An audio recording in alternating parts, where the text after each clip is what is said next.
أستغفر الله العظيم أستغفر الله العظيم أستغفر الله العظيم الذي لا إله إلا هو الحي القيوم وأتوب إليه أستغفر الله العظيم الذي لا إله إلا هو الحي القيوم وأتوب إليه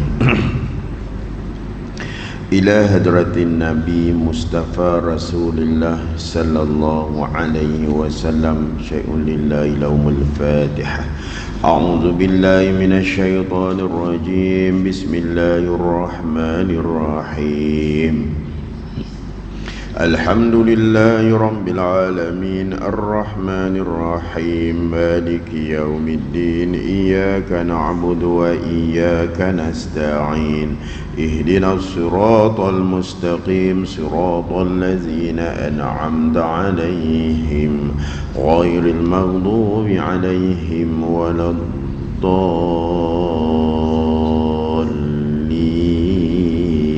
آمين. Assalamualaikum warahmatullahi ta'ala wabarakatuh. Alhamdulillahi rabbil alamin. Wassalatu wassalamu ala ashrafil anbiya'i wal mursalin Sayyidina wa maulana Muhammad wa ala alihi wa sahbihi ajma'in. Subhanaka la ilma lana illa ma 'allamtana innaka antal alimul hakim. Qala rabbi shrah li sadri wa yassir li amri wahlul 'uqdatam min lisani yafqahu qawli. Wa qala Allah ta'ala fil Qur'anil aziz ba'da a'udzu billahi minasy syaithanir rajim.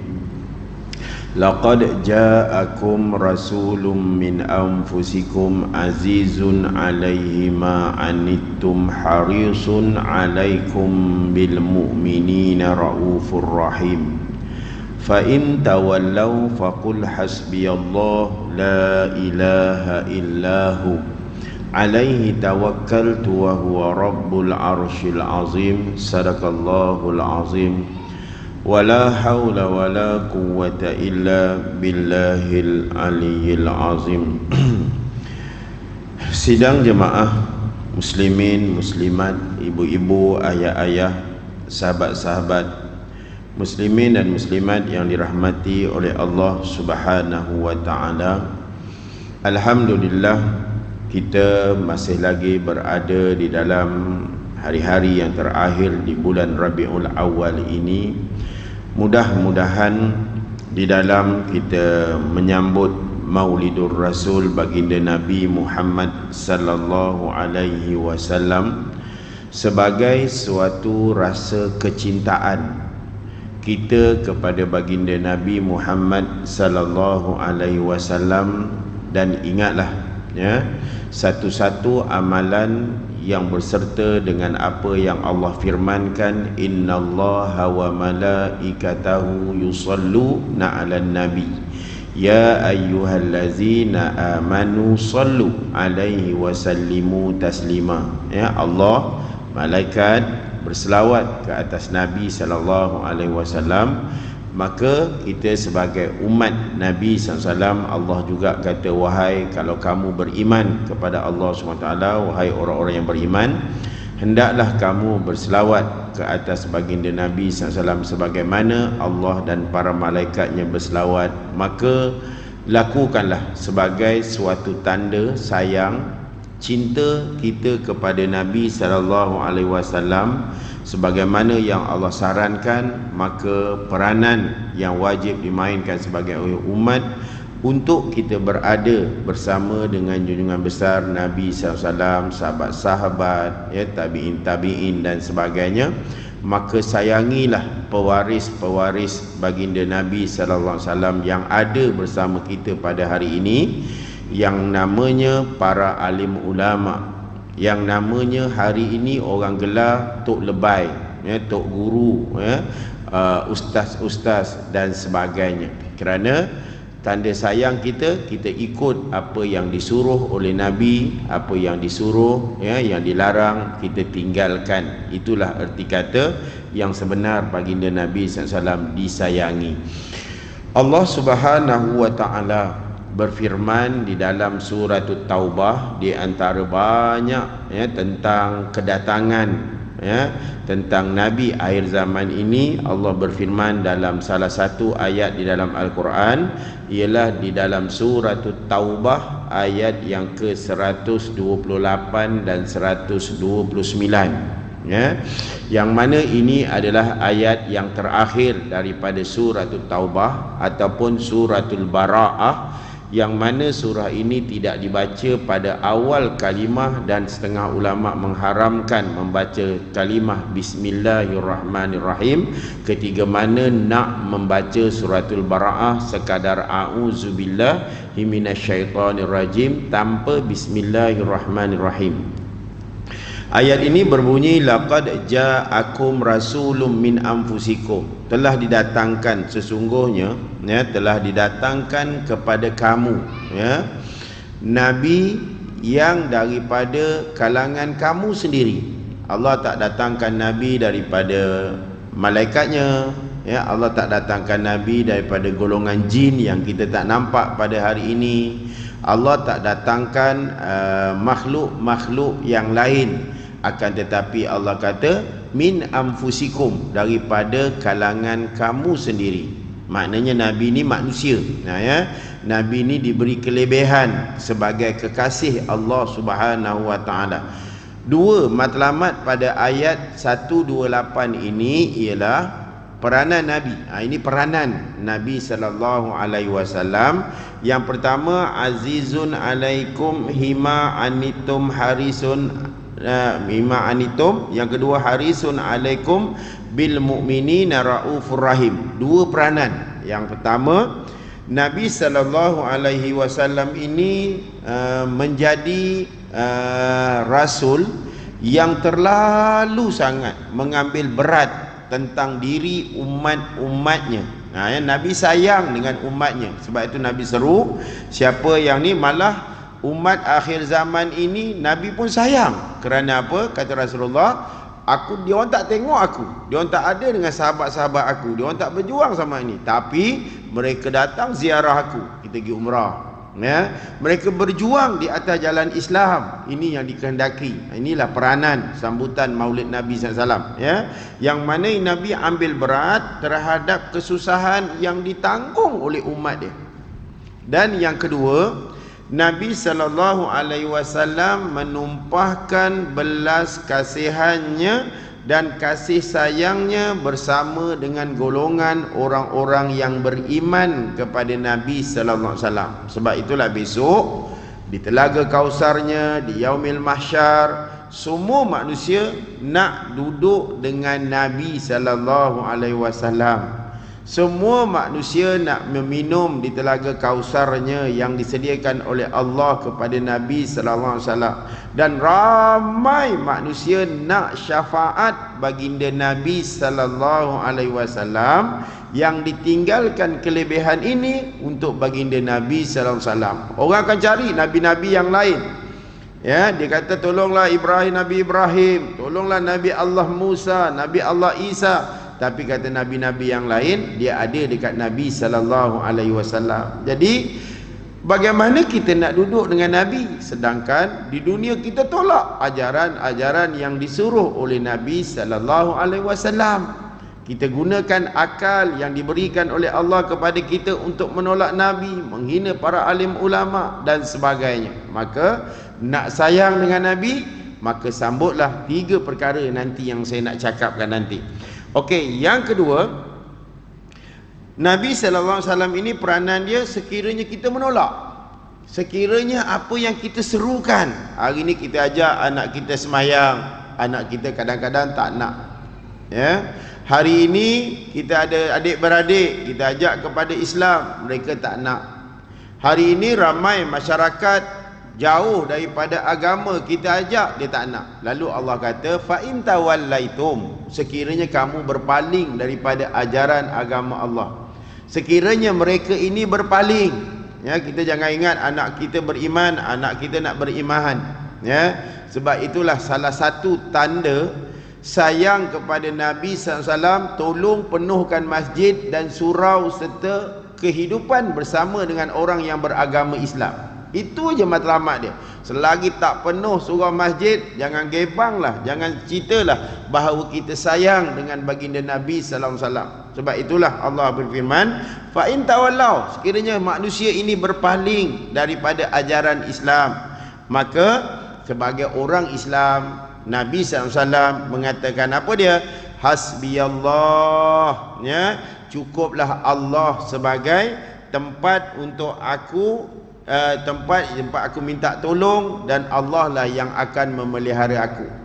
Yang kedua, la ilaha illahu, tiada Tuhan yang aku sembah melainkan dia. Balik-balik hu tu kepada Allah Subhanahu wa taala. Sebab itu ada para alim ulama mengambil kalimah hu ini adalah kalimah-kalimah yang balik-balik kepada Allah Subhanahu wa taala. Nah, ya, sebab itu kadang-kadang dijadikan perdebatan, tak perlu, kerana para alim ulama, ya, para tokoh-tokoh tarekat, kesufian dan sebagainya, mereka ambil kalimah-kalimah zikir ini, ya Hayyu, ya Qayyum, ya Malik, ya Rahim, ya Rahman, kalimah-kalimah Asmaul Husna Allah Subhanahu wa taala, dan juga kalimah ini balik-balik kepada Allah. Kita kena belajar sahaja, jangan main ikut orang kata ini ajaran sesat, ini tidak pernah berlaku dan sebagainya. Balik-balik kepada la ilaha illahu. Nah, ya, tak ada la ilaha illallah ini, la ilaha illahu tu balik pada Allah Subhanahu wa taala. Alaihi tawakkaltu. Ini peranan orang beriman bila Islam ini orang tak nak. Alaihi tawakkaltu, dan kepada Allah lah aku bertawakal. Wa huwa rabbul arsyil azim, kerana aku yakin Allah pemilik, ya, yang mempunyai takluk pemerintahan arasy yang maha besar. Jadi itu salah satu daripada ayat tujuan Nabi sallallahu alaihi wasallam diturunkan oleh Allah Subhanahu wa taala di atas muka bumi ini, dan tujunya kepada kita, dan beruntung manusia yang beriman kepada Allah Subhanahu wa taala. Jadi sidang jemaah yang dirahmati oleh Allah sekalian, maka peranan, ya, ada orang marah kita sambut Maulid Nabi sallallahu alaihi wasallam. Ada orang mengatakan itu satu bid'ah dan sebagainya. Maka kita ambillah tengah-tengah, harus untuk menyambut, memperingati dan sebagainya, kerana inilah salah satu sebagai tandanya kita sayang dengan Nabi sallallahu alaihi wasallam. Okey, satu perkara yang pertama, sidang jemaah yang dirahmati oleh Allah sekalian, kalau orang sambut Maulid, orang sambut hari jadi, orang sambut memperingati dan sebagainya, tuan-tuan, sambutan ini selalunya kenyang. Siapa sambut Maulid Nabi lapar? Tak. Saya sambut Maulid di Thailand, di Patani, di Mahathir Pidala, Thailand. Pada waktu saya dijemput, kami memang selalu pergi. Kalau tuan-tuan nak pergi, jom tahun depan. Saya beritahu ahli jemaah rombongan saya, yang pertama sambut Maulid ni di Malaysia ke, di Thailand ke, di Indonesia ke, dia tidak akan jumpa waktu lapar. Angkat tangan siapa yang sambut Maulid tak ada makan. Tuan-tuan, maknanya kalau Nabi pun disambut kelahirannya di Makkahul Mukarramah, di Makkah itu sendiri, makanan, minuman, keraian, sambutan Maulid Nabi sama macam kita hari ni. Abu Lahab tumbang unta, Abdul Muttalib atuk Nabi dengan perasaan syukur dan gembira meraihkan lahirnya Nabi sallallahu alaihi wasallam, sama macam kita hari ni. Ingat sidang jemaah sekalian, saya beritahu kat jemaah saya, rombongan saya, kalau kamu jumpa waktu lapar, sambutan Maulid Nabi di Thailand, bagi tahu ustaz. Pagi-pagi nak menyambutnya, kita dah makan tom yam, kita dah makan nasi dagang, nasi kerabu. Thailand berbeza tuan-tuan, ya. Memang siapa pun akui, pergi original Thailand, makannya memang sedap. Malah sambut maulid, lepas sambut maulid makan nasi dengan kari kambing. Pun sedap. Petangnya kena pula pulut mangga, pulut pelam. Ya, jangan sebut pelam tu bahasa Thailand kan jadi mencarut. Ya, dia pulut mangga. Ya. Saya cakap, ya Allah Ustaz, tak lapar lagi, makan lagi. Maknanya sambutan maulid ni kenyang. Petangnya Ustaz, kat Thailand katanya ada pelam, pulut pelam yang sedap. Memang sedap dekat Yala. Sanggup daripada Tapatani 45 minit pergi makan lagi. Petang Ustaz, kata ada nasi Arab dengan ikan kerapu. Baba bawa lagi, Tok Guru Thailand bawa rombongan kami pergi makan lagi. Kenyang lagi tuan-tuan. Sampai malam kami dijamu dengan sup komunis. Sup komunis tuan-tuan, tak usah banyak kau masak. Dan sup ni direbus selama 6 ke 7 jam. Taruh itik serati seku saja, bukan banyak, tapi boleh makan ratusan orang. Dimakan dengan ulam sambal belacan, hirup sup je tuan-tuan dengan nasi. Tak ada jumpa waktu lapar. Maknanya tuan-tuan sambut birthday ke, tuan-tuan sambut maulid ke, di sini ke, di mana-mana, memang kita dijamu dengan makanan-makanan yang enak. Ya, sedap tak? Makan sedap, sambutan sedap, memperingatinya sampai tangisan dengan ceramah, dengan maulid, dengan rawi dan sebagainya, kita akan rasa kekenyangan. Akan tapi sambut dua lagi tuan-tuan, maulid ni memang mendapat tentangan daripada musuh-musuh Islam. Yang keduanya ialah sambutan maulidnya nubuah baginda Nabi sallallahu alaihi wasallam. Apa berlaku bila Nabi kata aku pesuruh Allah, aku Nabi akhir zaman? Dan ingat ya, Nabi SAW ini telah pun diketahui lebih awal. Tapi bagi orang Arab tak tahu dia Rasulullah. Tapi yang tahu makhluk Allah, manusia yang tahu Nabi dah diturunkan di muka bumi ialah orang-orang Yahudi ataupun kumpulan-kumpulan yang dipanggil Bani Israel. Kerana tanda nubuat, tanda maulidnya Nabi 40 tahun yang lepas sudah diketahui dia dah lahir. Akan tetapi Allah tidak memilih kaum Bani Israel. Allah tak pilih orang Yahudi yang menjadi melahirkan Nabi di akhir zaman. Sebab itulah ya, seorang ahli ibadat ketika mana Abu Talib, bapa saudara Nabi, membawa Nabi dalam satu rombongan perdagangan. Pada waktu itu dia melihat Nabi dinaungi oleh awan. Rombongan perniagaan ini dinaungi oleh awan. Dia suruh rombongan ni gerak, budak ini stay. Maka dia kata, budak ini special, budak ini akan menjadi pesuruh Allah di akhir zaman. Dia suruh bapa saudara Nabi bawa balik ke Mekah, kerana seluruh orang Yahudi sedang mencari budak ini, kerana dia dah tahu Nabi akhir zaman dah dilahirkan. Malah Allah Subhanahu Wa Taala mengatakan bahawa Nabi akhir zaman ini diketahui lebih daripada anak-anak daripada kalangan Bani Israel, orang Yahudi itu sendiri lebih mengetahui Nabi berbanding dengan anak-anak mereka sendiri. Maka lahirlah Nabi sebagai diangkat menjadi khataman nubuwah. Maka cop kenabian dah ada, Nabi dah sah diangkat. Yang ini kita kena sambut sidang jemaah sekalian. Kena sambut perjuangan ini. Dan perjuangan yang ketiga ialah sambut perjuangan Nabi sallallahu alaihi wasallam di atas muka bumi ini. Maka saya katakan tadi, sambut maulid kita kenyang. Tapi sambut nubuah baginda Nabi, sambut perjuangan Nabi, tuan-tuan tengok dalam seratusan cerita, ribuan risalah-risalah, sirah-sirah, hadis-hadis Nabi sallallahu alaihi wasallam.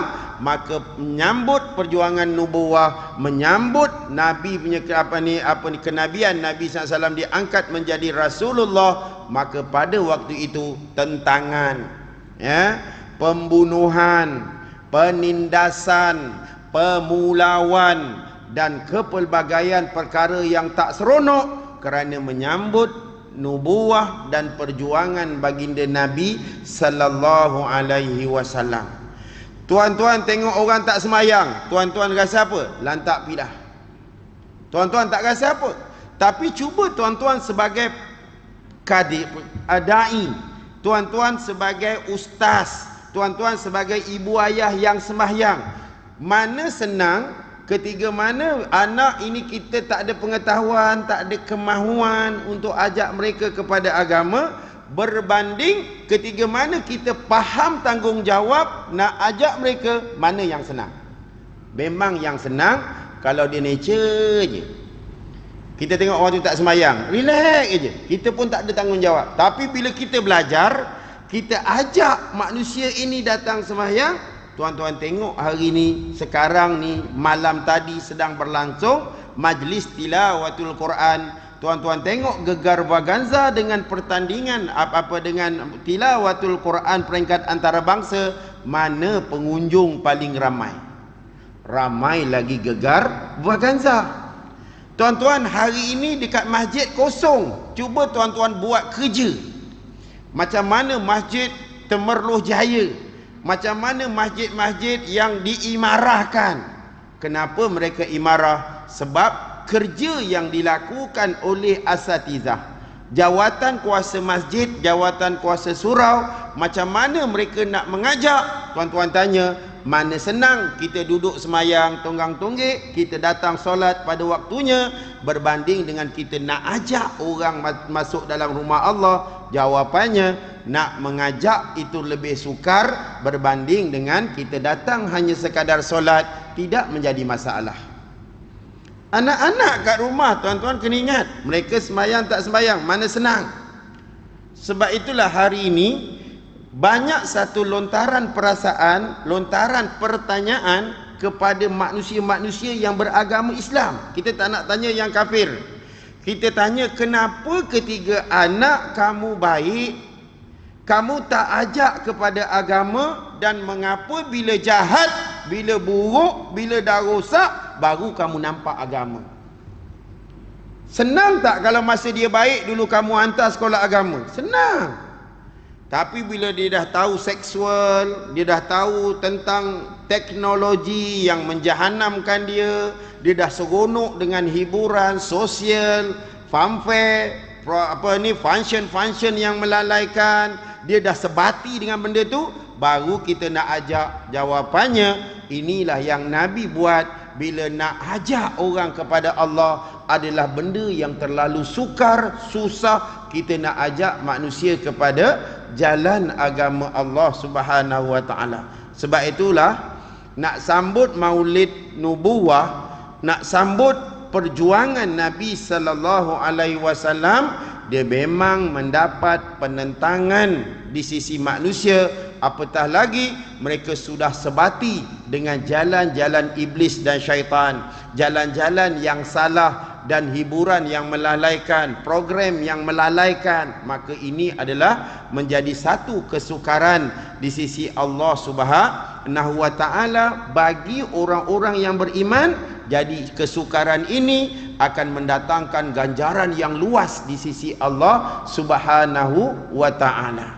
Bagi orang yang tidak beriman, bagi orang yang biasa nak datang ni walaupun ni, tuan-tuan, kita ada kategori dan kepelbagaian yang di dalam di sisi Allah, kita ada kepelbagaian kategori. Jadi sukar kalau kita nak ajak, itu benda yang akan mendapat ganjaran yang tertinggi di sisi Allah Subhanahu wa taala. Balik tuan-tuan ajak jiran yang tak semayang tu main.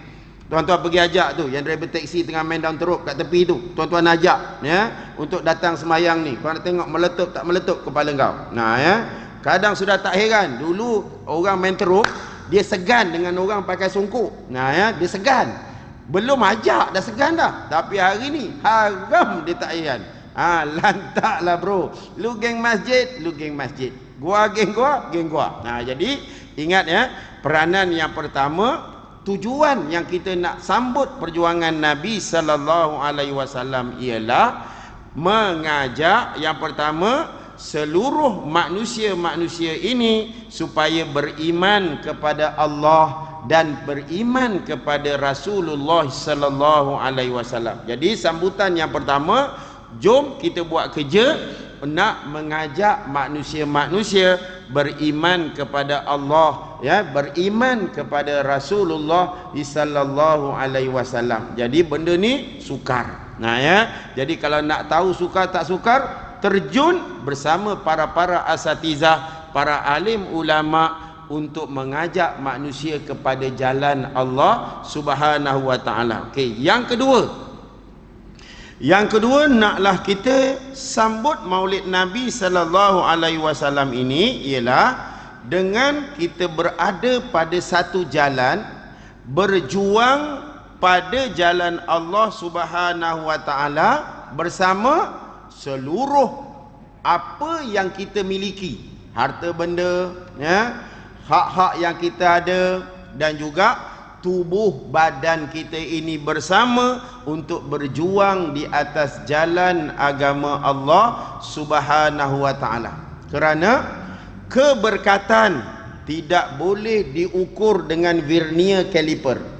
Kalau tuan-tuan belajar mechanical, tuan-tuan tahu vernier caliper ini adalah satu alat mengukur, ya, yang boleh mengukur barang-barang, dia tak boleh diukur. Ataupun kalau bahasa kasar kita, bahasa rojak kita, orang Kelantan panggil tali inci. Ya, keberkatan, ya, dalam berjuang dengan agama tidak boleh diukur dengan tali inci. Nak kita lagi kata orang accurate, ya, nak lagi kata orang tepat, pakai micrometer. Micrometer ni boleh ukur. Rambut kita ni boleh diukur. Besar rambut kita ni kalau dalam inci 3 tau, lebih kurang dalam 0.076 mm. Macam itulah. Maknanya rambut kita macam tu. Ataupun nak lagi accurate, pakai probe. Ingat tuan-tuan, radius ini boleh ditahu. Probe, pakai probe tahu radius ini berapa, panjang dia berapa, puncak ini berapa, bawah ini berapa. Itu pakai probe. Ya, itu kalau tuan-tuan belajar mechanical. Kalau tuan-tuan tahu dengan sistem CNC, computerized numerical controller, mesin yang canggih-canggih ni, ukuran dia itu tepat dan sebagainya. Adakah keberkatan dalam perjuangan boleh diukur dengan benda ni? Jawapannya la, tidak sama sekali. Kerana tuan-tuan boleh cerita sahabat ketika mana dia non-Muslim dan kemudian dia Muslim. Ada orang ketika dia jahiliyah dengan kemaksiatan, kan kemudian dia berubah meninggalkan kemaksiatan. Mereka akan mengatakan totally kami change, dan baru ni saya jumpa seorang hamba Allah, ya, sebelum dia meninggal dunia. Ingat tuan-tuan, ya, sebelum dia meninggal dunia, anak dia ada yang sales car, jual kereta. Anak dia ada yang ini dan sebagainya. Tiba-tiba sebelum dia meninggal, ayah rasa dengan apa profession yang kau ada sebenarnya terang menjauhkan engkau daripada agama Allah. Ingat, ayah akan mati tak berapa lama saja lagi. Dengan kematian ayah, dengan apa pun position yang kau buat pada hari ini, kerjaya yang kau lakukan, ayah nak engkau come back kepada Islam. Dia wasiat pada anak-anaknya sebelum dia meninggal, dan selepas pada itu 3-4 hari dia meninggal dunia. Hari ini totally change anak-anak dia setelah kalam wasiat ayahanda yang terakhir. Minta dengan apa pun posisi engkau, bapak tahu engkau jual kereta, tapi jual kereta yang jauh dengan Allah Subhanahu wa taala. Anak tak ceritalah detail dia apa, dia jauh, tapi bapak nampak. Engkau seorang engineer, tapi engineer yang jauh daripada Allah Subhanahu wa taala. Maka bapak dia kata, baliklah balik kepada Islam dengan apa pun posisi yang kau ada, kerana perkara ini yang akan menyelamatkan kamu, bukan harta kamu, bukan kerjaya kamu, bukan ni. Kalau kamu bawa jauh daripada Allah, itu yang akan memusnahkan hidup kamu. Berubahlah seorang anak yang saya nampak, yang bekerja sebagai sales car, jual kereta. Dia kata, ustaz, dulu aku tak pernah fikir engkau nak sistem pinjaman riba, lantaklah. Engkau nak buat sistem apa, lantaklah. Penipuan dalam urusan perniagaan, berjalan dengan ni.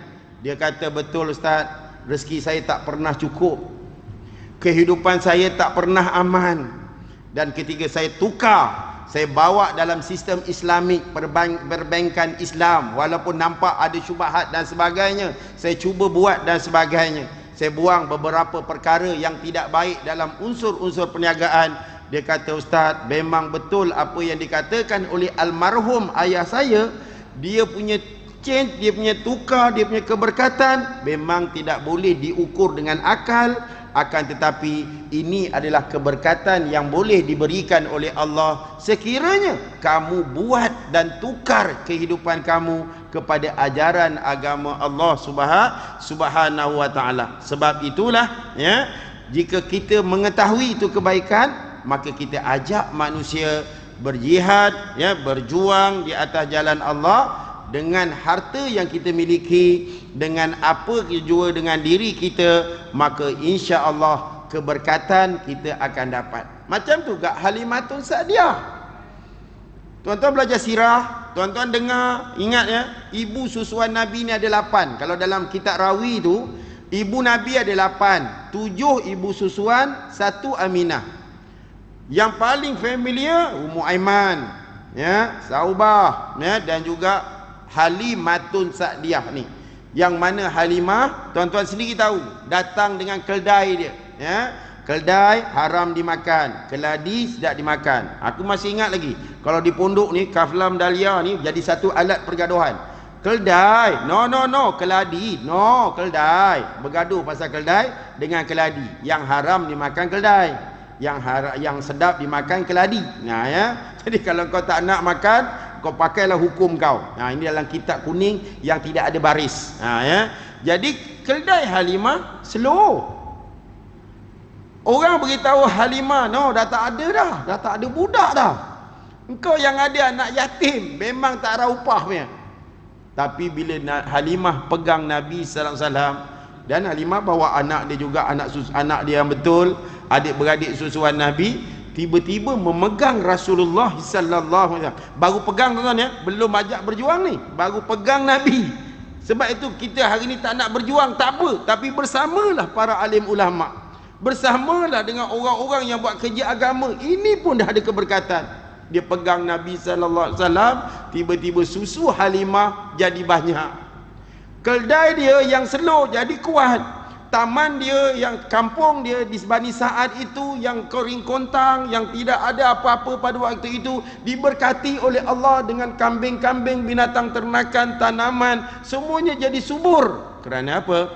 Adanya insan yang disayangi oleh Allah Subhanahu wa taala, maka kawasan sekeliling akan diberkati oleh Allah Subhanahu wa taala. Sebab itulah saya suka bila seorang ayah wasiat pada anak macam tu. Setelah lihat anak jauh dengan ajaran agama Allah Subhanahu wa taala, tiba-tiba dia ajak anak ni boleh totally change 360 degrees dan berubah dengan kerjaya yang tidak bertukar. Jangan bila ajak je kepada Islam, tuan-tuan nak tinggalkan dunia. Jangan tinggal dunia. Dunia ni kita punya. Cuma Allah kata dunia cari atas jalan aku, bukan jalan rasuah, bukan jalan menipu orang, bukan berjalan dengan janji kosong dan sebagainya. Maknanya ini jalan yang kita nak. Maka janji Allah Subhanahu wa taala, Nabi diturunkan ini, salah satunya ialah ajak manusia berjuang di atas jalan agama Allah dengan apa yang dipandukan kepada baginda Nabi Muhammad sallallahu alaihi wasallam. Yang ketiga, peranan Nabi sallallahu alaihi wasallam ini ialah menjanjikan pahala dan diampunkan dosa di atas kesilapan, ketelanjuran dan sebagainya. Sebab itulah Allah beritahu, wasari'u ila maghfirah, bersegeralah.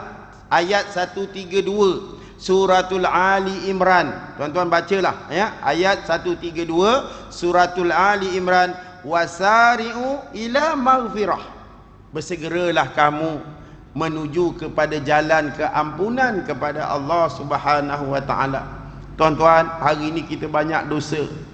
Ingat, Nabi ajar orang yang banyak dosa Allah suka, ya. Allah suka sebab Allah nak bagi keampunan dengan syarat wasari'u, bersegera. Jalan yang salah betulkan. Hari ni saya mungkin lalai dengan mak, kita pergi jumpa mak, minta ampun dengan mak. Hari ini kita lalai dengan ayah, kita minta ampun dengan ayah. Hari ini hati saya, hari ini hati tuan-tuan, ada anak kita rasa kecil hati dengan anak-anak kita. Kita ampunkan dosa mereka. Kita ampunkan dosa mereka. Kerana apa? Ingat, tidak mengampunkan dosa antara satu sama lain, dia ada beban di sana besok. Sebab itu saya, tuan-tuan sidang jemaah sekalian, kalau ada orang meninggal, dibagi saya jadi jurucakap. Pertama saya akan katakan, sidang jemaah sekalian, sahabat-sahabat sekalian, mungkin almarhum yang ada di hadapan kita ini berdosa dengan kita. Mungkin almarhum yang ada depan kita ini meminjam, ya, dewang dengan kita harta benda kita. Apa salah kita yang hidup? Tolong halalkan segala apa yang dia pernah hutang. Sebagaimana kalau kamu mampu untuk menyelesaikan hutang almarhum, supaya apa? Kita tahu besok kalau dia hutang dengan kita tak bayar, ingat tuan-tuan apa akan jadi dia di alam sana. Ingat, akak-akak, engkau tak ampunkan dosa anak aku, biar dia mampus pun elok, aku tak akan ampunkan dosa anakku ini kerana dia culah dengan aku. Ingat apa akan jadi pada anak ini. Ingat, kita derhaka pada mak ayah, kita tak minta ampun dengan mak ayah, apa akan jadi dengan kita sebagai anak di hadapan Allah besok dengan ni. Ini tujuan yang ketiga sidang jemaah sekalian. Nabi ajar kita, ajak bersegera menuju kepada keampunan daripada Allah Subhanahu wa taala. Wasari'u ila maghfirah. Ya, maknanya minta segera, kerana wa may yaghfiruz dzunuba illallah. Ayat 134 tuan-tuan baca. Sebahagian ayat itu Allah kata apa? Wa may yaghfiruz dzunuba illallah. Hanya senya yang mengampunkan dosa kita Allah Subhanahu wa taala. Itu tujuan Nabi. Sebab itu kita cakap, betul hari ini kau tak menutup aurat, kita seru, aku adakah jadi pendosa? Hari ini orang action. Dia action dengan maksiat, dia action dengan minum arak, dia action dengan ni. Dan inilah sidang jemaah sekalian, tujuan baginda Nabi diturunkan oleh Allah Subhanahu wa taala ialah setinggi mana dosa-dosa kamu, setinggi mana pun masalah kamu, kelalaian kamu, khilaf kamu dan sebagainya, maka Nabi seru kita, ajaran Islam minta ampun dengan Allah Subhanahu wa taala. Minta Allah beritahu, kalau kita sesama manusia, macam saya cakap tadi, tolonglah ampunkan segala hutang yang dia pernah beri pada kita. Tolong halalkan sesuatu yang kamu mampu untuk menunainya, ampunkanlah dan sebagainya. Kerana kalau tidak, dia akan jadi beban kepada dia di alam sana nanti. Untuk apa? Kerana adanya dosa sesama manusia, adanya dosa dan kelalaian kepada Allah Subhanahu wa taala. Jadi itulah peranan yang ketiga menyambut Maulid Nabi sallallahu alaihi wasallam. Jadi kita berhenti sebentar untuk mendengar laungan azan bagi kawasan Masjid Al-Irsyad dan kawasan yang sewaktu dengannya. Mudah-mudahan kita sentiasalah dengan laungan azan ini, tuan-tuan doakanlah jiran sebelah rumah datang untuk sembahyang dengan kita. Tuan-tuan ingatlah rakan-rakan yang ada di luar datang sembahyang jemaah dengan kita. Insya-Allah tuan-tuan. Ni'masilahul mu'min as-sabru wa doa. Senjata orang mukmin ini sabar dan doa. Dan doa kalimah tuan-tuan, mulut tuan-tuan, orang akan ramai datang. Kalau kita takut nak menyeru, orang datang ke rumah Allah ini. Jadi dipersilakan tuan muazzin dengan laungan azan tanda masuknya waktu isyak bagi kawasan Al-Irsyad dan sewaktu dengannya. Dipersilakan. Wallahu a'lam. La ilaha illallah Muhammadar Rasulullah sallallahu alaihi wasallam. Allahumma rabb hadhihi da'wati tammah salatil qa'imah ati sayyidina Muhammad wasilata wal fadilah wasyarafa wad darajatal 'aliyata rafi'ah wa ba'athul maqama mahmudan allazi wa'adta innaka la tukhliful mi'ad. Amin ya rabbal alamin. Amma ba'd. Insyaallah sidang jemaah sekalian, perkara yang ketiga sambutan untuk kita menyambut Maulid Nabi sallallahu alaihi wasallam, apa nubuah Nabi sallallahu alaihi wasallam ini ialah Nabi sallallahu alaihi wasallam beritahu bahawa apapun kesilapan, apapun kesalahan dan kelalaian, maka kepada Allah lah diajarkan supaya kita memohon keampunan dan kita minta tolong dengan Allah mengampunkan dosa kita, kerana wa may yaghfiruz dzunuba illallah, tiada siapa yang akan mengampunkan dosa kita melainkan Allah Subhanahu wa taala. Okey, perjuangan yang keempat menyambut perjuangan Nabi sallallahu alaihi wasallam ialah menanam, melakukan, membuat. Kalau dalam bahasanya dipanggil beramal dengan segala amalan-amalan, kerana janji Nabi sallallahu alaihi wasallam, janji yang telah dikhabarkan oleh Allah dalam Al-Quran kepada baginda Nabi sallallahu alaihi wasallam ini ialah sesuatu perbuatan yang baik di sisi Allah diganjari jannatin tajri min tahtihal anhar. Macam-macam, ada 7 jenis syurga diberikan kepada manusia. Ini perjuangan. Kat mana perjuangan dia? Dekat atas dunia ni. Dan Nabi juga mengajarkan kepada kita tak nak hidup dengan kebaikan dan sebagainya. Nabi Allah Subhanahu wa taala, Rasulullah sallallahu alaihi wasallam mengancam bahawa segala tanaman kamu di dunia ini pada jalan yang salah, amal ibadat yang tidak bertepati jalan syariat Allah Subhanahu wa taala, Allah dah kata banyak dalam Al-Quran, ulaika ashabun nar, dan silap-silap hari bulan Allah mengatakan hum fiha khalidun, kamu akan kekal di dalamnya selama-lamanya. Benda ni ada tak Nabi ajar buat di dalam kubur? Tak. Ada tak Nabi ajar buat amalan ini besok masa hari kiamat? Tak. Nabi ajar buat dekat atas dunia ini. Maka ganjaran yang Nabi beritahu kita, ulaika ashabun nar, 1, ulaika ashabul jannah. Jannah confirm akan hidup selama-lamanya dan dia tidak akan patah balik ke dalam neraka Allah Subhanahu wa taala. Jadi ingat tak, Nabi sallallahu alaihi wasallam bersabda, dan hadis ini ada dirakam dalam satu tajuk di dalam manusia wajib menguasai diri kamu sebagai umat Islam.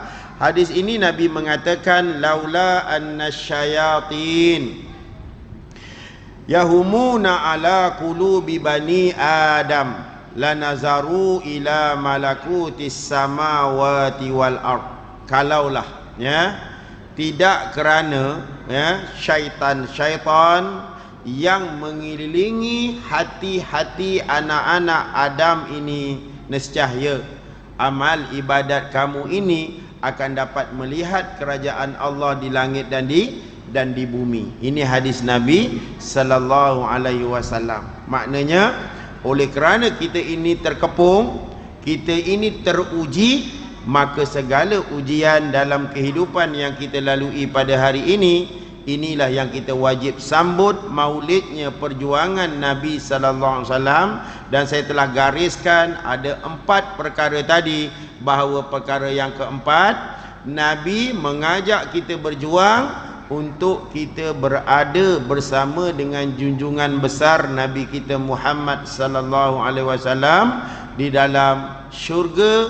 Dan tingkatan-tingkatan syurga pun telah kita pelajari, pintu-pintu syurga pun kita dah diajarkan dan sebagainya. Kita nak masuk babu salam ke, kita nak masuk ini ke, nak pintu ini ke dan sebagainya, ataupun kita nak masuk pintu neraka juga yang disediakan oleh Allah dengan kepelbagaian nama-nama pintu-pintu neraka bagi orang yang hidupnya di dunia, amalannya, penanamannya, pekerjaannya sama ada ikut jalan Allah akan masuk ke jalan kebaikan, maka tak ikut jalan Allah Subhanahu wa taala akan duduklah di jalan-jalan ataupun ditempatkan di sisi Allah di tempat-tempat yang azab, yang pedih dan sebagainya. Oleh kerana penanaman keperjuangan kamu ketiga di dunia dulu tak nak bersama dengan junjungan besar Nabi kita Muhammad sallallahu alaihi wasallam. Jadi mudah-mudahan Allah menerima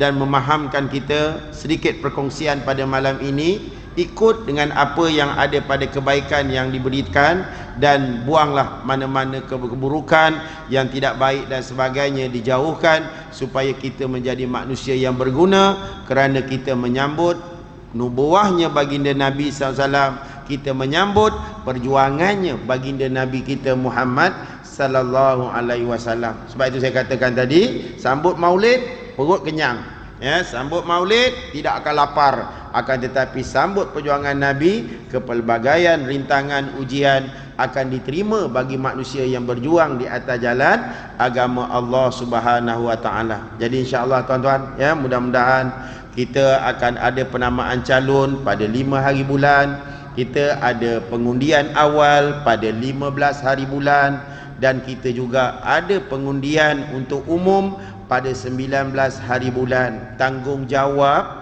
sebagai umat Islam, rakyat negara Malaysia keluar mengundi adalah tanggungjawab, dan ingat, setiap pangkah yang kamu pangkah ada ganjaran, ada perubahan, ada kebaikan ataupun keburukan yang akan ada di sisi Allah sekiranya kita salah memilih para pemimpin untuk mengendalikan, ya, negara yang kita sayangi ini. Sebab itulah saya lebih suka kalau orang yang pakar, kalau orang itu yang cerdik, kalau orang itu yang akan memakmurkan bumi ini, yang akan memimpin tanah air kita. Dan alangkah malang kalau kita diperintah oleh orang yang bodoh, oleh orang yang tidak amanah dan sebagainya, kerana ini juga akan memudaratkan sistem-sistem kehidupan yang akan berjalan dengan kehidupan kita di masa-masa yang akan datang. Ingat, negara perlu maju dengan teknologi, negara perlu dibangunkan dengan modal-modal insan untuk menuju kepada kebaikan dan sebagainya. Maka ingatlah, ya, tidak keluar mengundi, maka ingatlah, maka ini tanggungjawab. Dan sesungguhnya belajarlah dalam Al-Quran, di dalam hadis Nabi, di dalam kitab, cara-cara, kaedah-kaedah, kaifiat-kaifiat, tata cara memilih pemimpin yang baik di atas dunia ini, ya. Jadi dengan nak kebaikan pemimpin, sebenarnya daripada tanamlah daripada diri kita sebagai kebaikan, maka kita akan memilih orang yang baik memimpin kita. Kalau kita pun buruk, maka kita akan pilihlah orang yang buruk untuk memimpin negara kita. Dan bayangkan, ya, kalau ada juga orang yang buruk tapi dia tahu, aku kalau pilih pemimpin ni, aku kena pemimpin yang baik. Maka itulah kebaikan yang mungkin akan didapati daripada perubahan yang dia nak buat. Wallahu alam.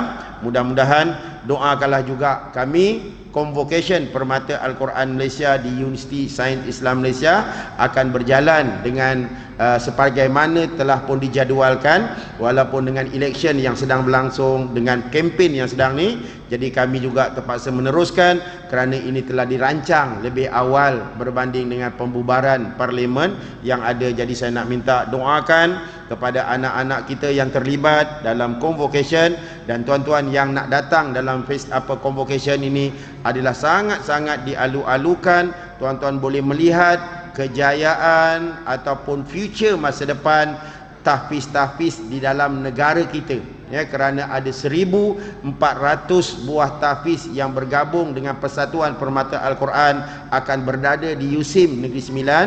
Ada 50 negara menghantar delegasi-delegasi untuk kita buat satu persidangan meja bulat untuk hala tuju hufaz dalam dunia ini. Dan kita juga ada penubuhan Majlis Permuafakatan Hufaz Nusantara oleh 7 buah negara ASEAN yang akan dikendalikan oleh Persatuan Permata Al-Quran Malaysia, salah satu persatuan tertua dalam negara kita. Tuan-tuan boleh tengok laman web, tuan-tuan boleh tengok dekat TV Hijrah, dekat Radio IKIM dan sebagainya, TV1, TV2, TV3, dalam promosi hufaz negara yang akan diadakan pada 10 sampai 13 hari bulan 11 tahun 2022. PM dah tak jadi datang sebab pembubaran parlimen, Menteri Agama pun tak dapat datang. Jadi kami pun bagilah kepada pakar-pakar pendidik yang akan menyampaikan, meresmikan majlis convocation ini. Jadi siapa yang hadir boleh pergi kat bus kami, dan kalau tuan-tuan mungkin mengenali saya, kata nak makan dan sebagainya, Mahat Tahfiz Vocational Aman Bistari dipilih sebagai caterer resmi ya untuk mengendalikan majlis convocation ini. Dan yang terakhir, insya-Allah pada bulan 12 nanti saya akan membuat satu kata orang promosi dan juga majlis ya peresmian penubuhan daycare center, pusat jagaan orang sakit di Mahat Tafiz kami, dan kami akan membeli sebuah bangunan banglo ada 6 bilik di kampung di Jalan Kempas, Kampung Kuala Sungai Baru Puchong, dan kami nak buat satu program yang sedang dilatih hari ini menjaga orang-orang sakit. Jadi kita nak duduk di situ. Kalau tuan-tuan tengok daycare center ni terkenal di negara Eropah ya, memang daycare center satu keperluan untuk orang-orang warga mas dan orang-orang yang sakit. Jadi kami nak menjadi pelupur di Mahat Tafiz kami ini untuk menubuhkan daycare center kami sendiri dengan kita terapkan sistem Islamik dalam program yang akan kita adakan di daycare center kami ini. Jadi kalau tuan-tuan ada anak sakit, ada ibu sakit dan sebagainya, jangan nak lepaskan tangan, akan tetapi duduk tempat kami, akan ada program-program yang kami akan adakan. Jadi sekadar itu, wallahu alam. Aqulu qawli hadza wa astaghfirullahal azim li wa lakum. Assalamualaikum warahmatullahi taala wabarakatuh.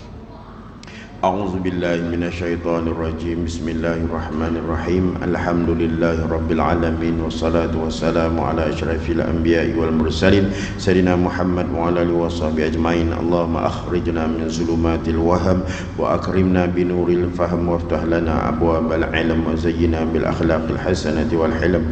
Allahumma nawwir qulubuhum binuri hidayatika kama nawwartas samawati wal ardi abadan abada bi rahmatika ya arhamar rahim. Walhamdulillahi rabbil alamin. Subhanakallahumma bihamdik asyhadu an la ilaha illa anta astaghfiruka wa atubu ilaik. Bismillahirrahmanirrahim.